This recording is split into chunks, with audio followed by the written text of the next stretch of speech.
بسم اللہ الرحمن الرحیم۔ اللہ تعالیٰ کے بابرکت نام سے شروع، جو دلوں کے راز خوب جانتا ہے۔ تمام ناظرین و سامعین السلام علیکم ورحمۃ اللہ وبرکاتہ۔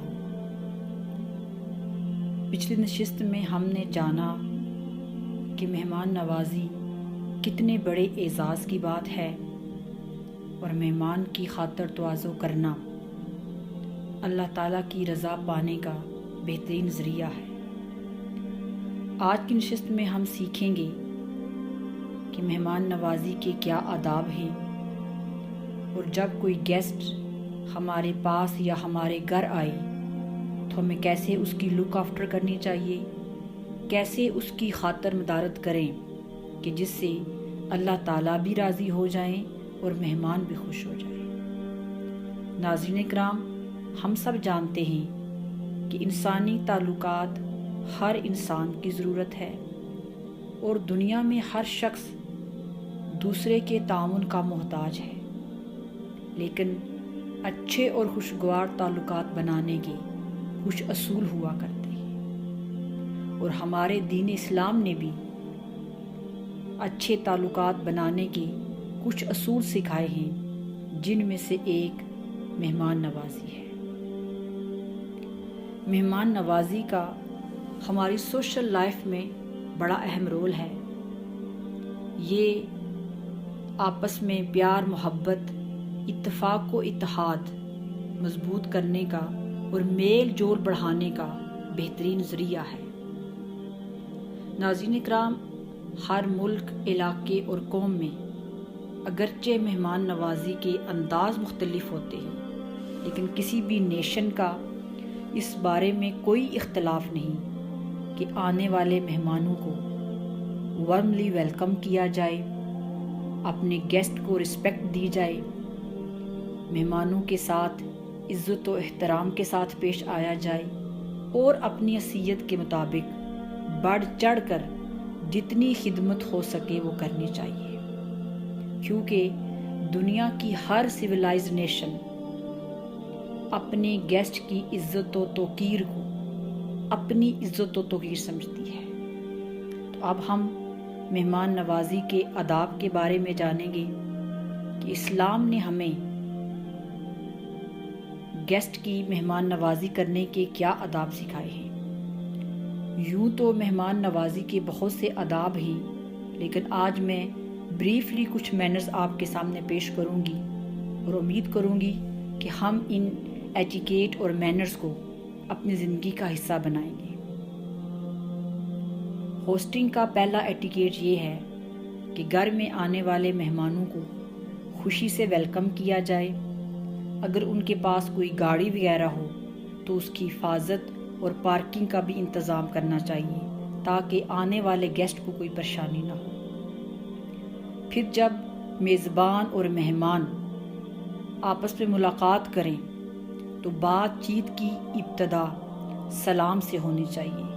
مہمان کو چاہیے کہ وہ سلام کرنے میں پہل کرے، پھر الیک سلیک کرنے کے بعد ایک دوسرے کے حال احوال پوچھنے چاہیے۔ ہوسٹنگ کا سب سے بڑا مینر یہ ہے کہ آنے والے گیسٹ کے ساتھ عزت و احترام سے پیش آیا جائے اور خود اس کی خاطر مدارت کی جائے، کیونکہ ہمارے آقا صلی اللہ علیہ وآلہ وسلم اپنے مہمانوں کی خود خاطر مدارت کیا کرتے تھے۔ نبی ہونے کے باوجود اپنے گیسٹ کے ساتھ اچھا بیہیویئر کرنا، ان کی لک آفٹر کرنا، یہ ہمارے لیے ایک بہترین نمونہ ہے۔ پھر مہمان کے اٹھنے، بیٹھنے، سونے اور کھانے کا اچھے سے اچھا اور بہترین سے بہترین ارینجمنٹ کرنا چاہیے۔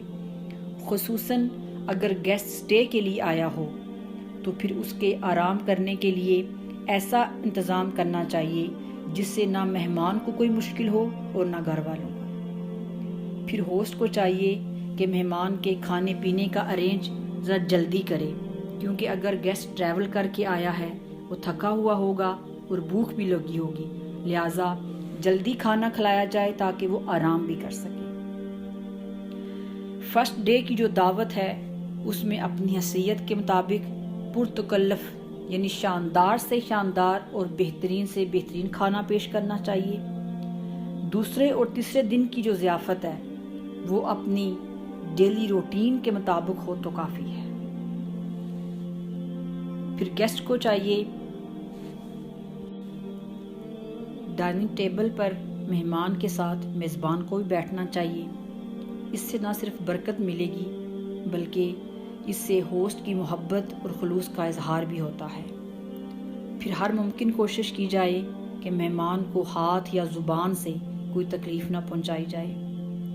یہ بھی مہمان نوازی کے آداب میں سے ہے کہ ایوری ٹائم مہمان کے سر پر سوار نہیں ہونا چاہیے بلکہ مہمان کو کچھ دیر کے لیے تنہا یا اکیلا چھوڑ دینا چاہیے تاکہ اس کو ریلیکس ہونے اور اپنی ضروریات کو پوری کرنے کا موقع مل سکے۔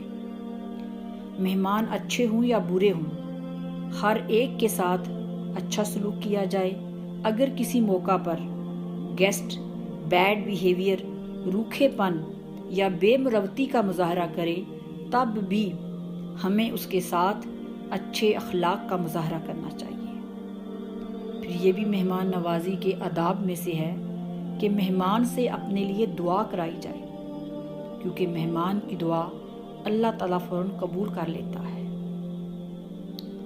یہ ہمارے ہاں عام کلچر ہے کہ مہمان کی موجودگی میں ہم اس کی تعریفیں کرتے ہیں، اس کی اچھائیاں بیان کرتے ہیں، اور جب مہمان ہمارے پاس سے چلا جاتا ہے تو ہم اس کی خامیاں اور برائیاں کرنا شروع کر دیتے ہیں۔ مہمان کے جانے کے بعد اس کی برائی نہیں کرنی چاہیے۔ پھر یہ بھی مہمان نوازی کے آداب میں سے ہے کہ جب مہمان رخصت ہونے لگے تو گھر سے باہر نکل کر کچھ دور اس کے ساتھ جائیں، اور اگر گیسٹ کے پاس کوئی گاڑی وغیرہ ہو تو میزبان کو چاہیے کہ وہ خود اس کا دروازہ کھولے۔ اس سے ہوسٹ کے خلوص اور محبت کا اظہار ہوتا ہے۔ ناظرین اکرام، ہوسٹنگ کے جو مینرز اور ایٹیکیٹ آج ہم نے سیکھے ہیں، اگر ہم ان کو اپنی زندگی میں فالو کریں تو کوئی وجہ نہیں کہ آپس میں پیار، محبت اور اتفاق و اتحاد پیدا نہ ہو۔ عرب ممالک میں آج بھی مہمان نوازی کا بہت زیادہ رواج ہے۔ ہمیں ضرورت ہے کہ ہم اپنی سوسائٹی میں اس کو عام کریں۔ کوئی غریب ہو یا امیر، اپنا ہو یا پرایا، دوست ہو یا دشمن، ایمان اور انسانیت کی بنیاد پر ہم مہمان کی عزت و توقیر کریں اور خوشی کے ساتھ مہمان کا ایسا استقبال کریں کہ آنے والے مہمان کو خوشی محسوس ہو۔ اور یہ بتاتی چلوں کہ جب ہم خوش دلی کے ساتھ مہمان کو ویلکم کرتے ہیں تو اس سے ہمیں روحانی طور پر سکون ملے گا، اور یہ اللہ تعالیٰ کی رضا اور خیر و برکت پانے کا چشمہ بھی ہے۔ ناظرین اکرام، آج کی نشست میں ہم نے ہوسٹنگ کے مینر اور ایٹیکیٹ کے بارے میں جانا۔ انشاءاللہ اگلی نشست میں ہم سیکھیں گے کہ جب ہم بطور گیسٹ کسی کے ہاں جائیں تو ہمارے کیا فرائض ہیں، ہمیں کون سے مینرز اور ایٹیکیٹ کا خیال رکھنا چاہیے کہ جس سے ہوسٹ ہماری مہمان نوازی سے تنگ نہ آئے۔ یہ سب جاننے کے لیے چینل کو سبسکرائب کریں، بیل بٹن کو پریس کریں اور ہمارے ساتھ رہیے گا۔ بہت شکریہ۔